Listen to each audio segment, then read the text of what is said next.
Hi, everyone. Welcome back to Beyond the Whistle and Happy New Year. I hope you rested a bit. I hope you ate well. And I hope January hasn't already started stressing you out. I'm actually a bit excited recording this because it's the first episode of the year, and this is something that's been on my mind for a while.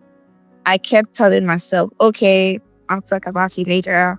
But January honestly feels like the right time to speak about it. So AFCON is ongoing right now. If you don't know, AFCON is the African Cup of Nations. That's happening. The club season will end in May, then the World Cup starts in June, and before you know it, a new season begins again. Wow, it's a calendar full of football.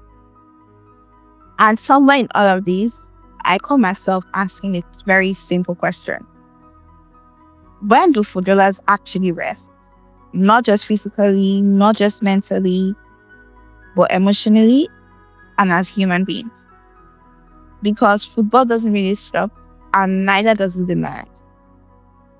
I think sometimes we forget that football isn't just 90 minutes. It's not just weekends, it's not just goals, assists, or mistakes. Football is a cycle, a very fast cycle. Players don't just play one game a week. They play league games, they play cup games, sometimes 2 games a week. Travel in between, pressure in between, expectations in between. And the more football we get as fans, the less space there is for players to actually pause. Let's really think about this.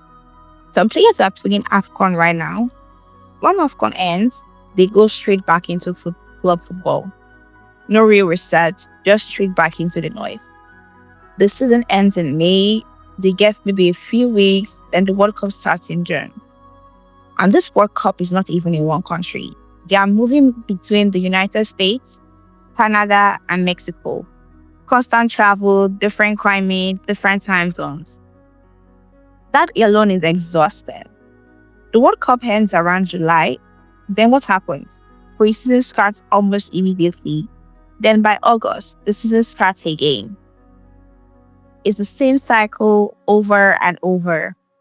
So when people say footballers should just deal with it, I honestly wonder if you've actually looked at the schedule properly, because there is barely any real pause.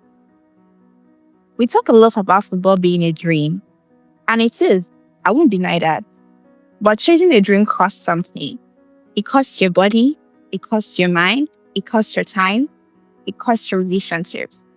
And for footballers, that cost is paid in public. Every bad game is analyzed, every mistake is clipped, every drop in form becomes a conversation about whether you're finished. And when a player looks tired or overwhelmed, people don't ask questions, they jump straight into conclusions.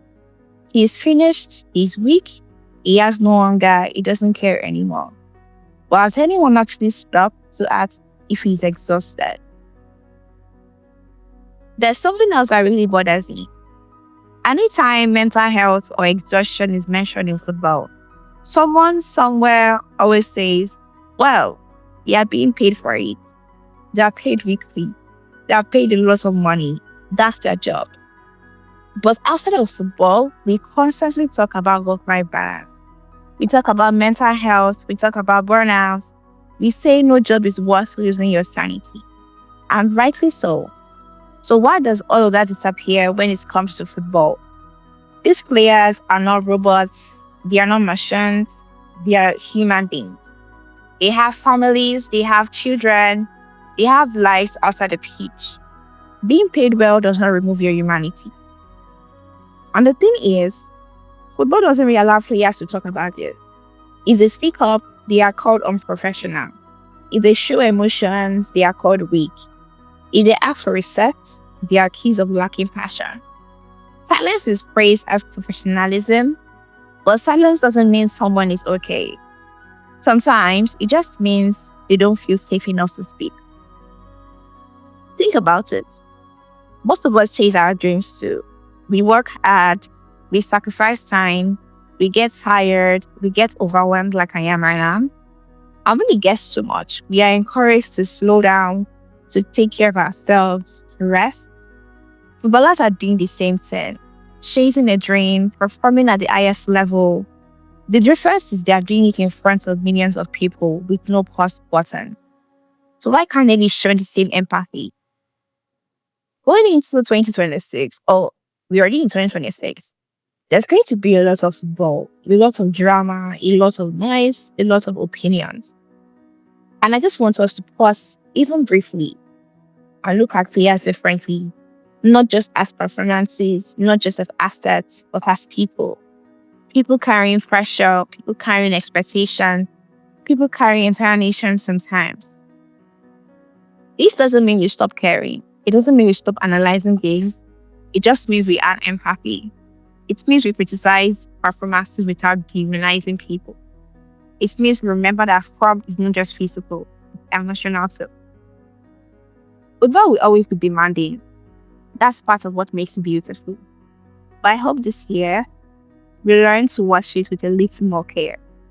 Because chasing a dream, no matter how big it looks, always comes with a cost.